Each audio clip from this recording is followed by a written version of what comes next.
नमस्कार दोस्तों, आपका मेरे चैनल में स्वागत है। आज मैं आपको नवरात्रि के दूसरे दिन माँ ब्रह्मचारिणी की कथा सुनाने जा रही हूँ। अगर आपको ये कथा पसंद आए तो कमेंट बॉक्स में माँ ब्रह्मचारिणी की जय अवश्य लिखिए। साथ ही अगर आपने अभी तक मेरे चैनल को सब्सक्राइब नहीं किया तो सब्सक्राइब कर लीजिए और बेल आइकन पर क्लिक जरूर कीजिए, जिससे हमारे वीडियो के नोटिफिकेशन आपको मिलते रहें। नवरात्रि के दूसरे दिन माता के दूसरे स्वरूप मां ब्रह्मचारिणी की पूजा अर्चना की जाती है। इस दिन विधि विधान से मां ब्रह्मचारिणी की पूजा अर्चना करने से सभी मनोकामनाएं पूर्ण होती हैं और विशेष फल की प्राप्ति होती है। ब्रह्म का अर्थ है तपस्या और चारिणी का अर्थ है आचरण करने वाली। इससे ब्रह्मचारिणी का अर्थ हुआ तप का आचरण करने वाली। नवरात्रि में दुर्गा पूजा के 9 रूपों की पूजा उपासना की जाती है। मां ने भगवान शंकर को पति रूप में प्राप्त करने के लिए घोर तपस्या की थी। इस कठिन तपस्या के कारण इस देवी को तपश्चारिणी अर्थात ब्रह्मचारिणी नाम से अभिहित किया गया। इनका स्वरूप अत्यंत तेजमय और भव्य है। इनके वस्त्र श्वेत हैं। मां ब्रह्मचारिणी अपने दाहिने हाथ में जप की माला और बाएं हाथ में कमंडल धारण करती हैं। इनकी पूजा के दिन साधक का मन स्वाधिष्ठान चक्र में स्थित होता है। इनकी आराधना से तप, संयम, त्याग व सदाचार जैसे गुणों की प्राप्ति होती है। मां ब्रह्मचारिणी की कृपा से धैर्य प्राप्त होता है और मनुष्य कठिन से कठिन परिस्थितियों में भी अपने कर्तव्य से विचलित नहीं होता, उसे विजय की प्राप्ति होती है। मां ब्रह्मचारिणी का स्वरूप। मां दुर्गा का दूसरा स्वरूप देवी ब्रह्मचारिणी का है, जो पूर्ण रूप से ज्योतिर्मय है। मां ब्रह्मचारिणी सदैव शांत और संसार से विरक्त होकर तपस्या में लीन रहती हैं।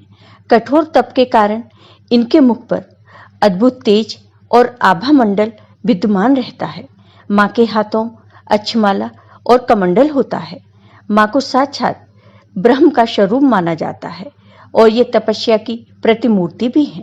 मां ब्रह्मचारिणी के स्वरूप की उपासना कर सहज की सिद्धि प्राप्त होती है। यदि आप किसी भी देवी देवता का व्रत रख रहे हैं या पूजा कर रहे हैं तो उसकी कथा जरूर पढ़नी चाहिए, क्योंकि बिना कथा के पूजा अधूरी रह सकती है। मां ब्रह्मचारिणी की कथा। पौराणिक मान्यताओं के अनुसार ब्रह्मचारिणी माता ने पुत्री बनकर पर्वतराज हिमालय के घर जन्म लिया। माता भगवान शंकर को पति के रूप में पाना चाहती थी। अपनी इस इच्छा को पूरा करने के लिए नारद जी की सलाह पर माता ने कठोर तप किया। तपस्या के कारण ही इनका नाम ब्रह्मचारिणी रखा गया। मां ने 1000 साल केवल फल फूल खाकर तपस्या की थी, फिर 100 सालों तक केवल साग खाकर जीवन यापन किया। बहुत दिनों तक कठोर उपवास करते हुए खुले आकाश के नीचे बारिश और धूप में भयंकर कष्ट सहे। इतनी कठोर तपस्या करने के बाद 3000 सालों तक मां ने केवल पेड़ों से धरती पर टूटकर गिरे हुए बेल पत्रों को खाकर वह भगवान शंकर की पूजा अर्चना करती रहीं। फिर कुछ समय के पश्चात उन्होंने पेड़ से गिरे सूखे बेल पत्रों को भी खाना बंद कर दिया। इस प्रकार हजारों सालों तक उन्होंने बिना कुछ खाए और बिना कुछ पिए कठोर तपस्या की। पत्तों को भी खाना छोड़ देने के कारण उनका एक नाम अपर्णा भी पड़ गया। इस प्रकार हजारों वर्षों तक कठोर तपस्या करने के कारण देवी का शरीर दुबला पतला और एकदम क्षीण हो गया। उनकी यह निर्बल दशा देखकर उनकी माता मैना को बहुत दुख हुआ। देवी को इस तरह कठोर तपस्या करते देख तीनों लोकों में हाहाकार मच गया। देवता, ऋषि, मुनि और पुण्य आत्माएं सभी देवी ब्रह्मचारिणी की तपस्या की प्रशंसा करने लगे कि ऐसी तपस्या करना बहुत ही पुण्य कर्म है और आज से पहले किसी ने भी इतनी कठोर तपस्या नहीं की है। और अंत में ब्रह्मा जी ने आकाश में प्रकट होकर देवी ब्रह्मचारिणी से बहुत प्रसन्न होकर कहा, हे देवी, आज तक किसी ने भी इतनी कठोर तपस्या नहीं की है।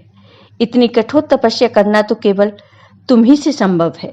देवी, तुम्हारे इस परम पवित्र और अलौकिक कार्य की चर्चा चारों दिशाओं में हो रही है। तुम्हारी मनोकामना अवश्य पूर्ण होगी। भगवान शंकर से ही तुम्हारा विवाह होगा और वही तुम्हें पति रूप में प्राप्त होंगे। अब तुम तपस्या को खत्म कर अपने घर लौट जाओ। बहुत जल्द तुम्हारे पिता तुम्हें वापस घर ले जाने आ रहे हैं। इसके बाद माता तपस्या खत्म करके अपने घर लौट गईं और कुछ ही दिनों बाद भगवान शिव ने माता को पत्नी के रूप में स्वीकार किया। जय हो मां ब्रह्मचारिणी की। ब्रह्मचारिणी माता की पूजा विधि। इस दिन सुबह सूर्योदय से पहले उठकर स्नान कर साफ वस्त्र धारण करें। मां ब्रह्मचारिणी की पूजा से पहले कलश देवता और भगवान गणेश की विधिवत पूजा करें। इसके बाद मां ब्रह्मचारिणी की पूजा आरंभ करें।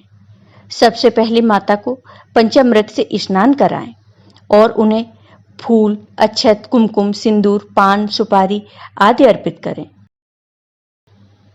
मां ब्रह्मचारिणी को सफेद रंग अत्यंत प्रिय है।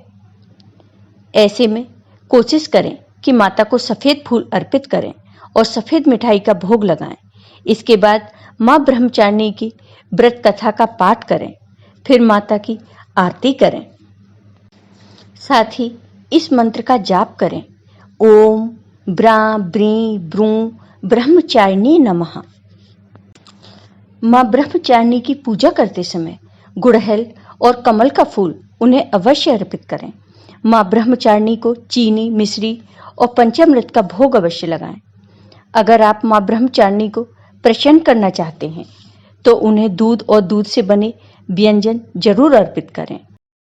अगर आप लंबी आयु और सौभाग्य प्राप्त करना चाहते हैं तो मां ब्रह्मचारिणी व्रत पर इन सभी चीजों का दान अवश्य करें। मां ब्रह्मचारिणी का पसंदीदा भोग। मां ब्रह्मचारिणी को गुड़हल और कमल का फूल बेहद पसंद है और इसलिए इनकी पूजा के दौरान इन्हीं फूलों को देवी मां के चरणों में अर्पित करें। मां को चीनी और मिश्री काफी पसंद है, इसलिए मां को भोग में चीनी, मिश्री और पंचामृत का भोग लगाएं। इसके बाद मंत्र का जाप करें। आपको ये वीडियो पसंद आया हो तो कमेंट बॉक्स में कमेंट करके जरूर बताइए। साथ ही मेरे वीडियो को ज़्यादा से ज़्यादा शेयर करिए। धन्यवाद।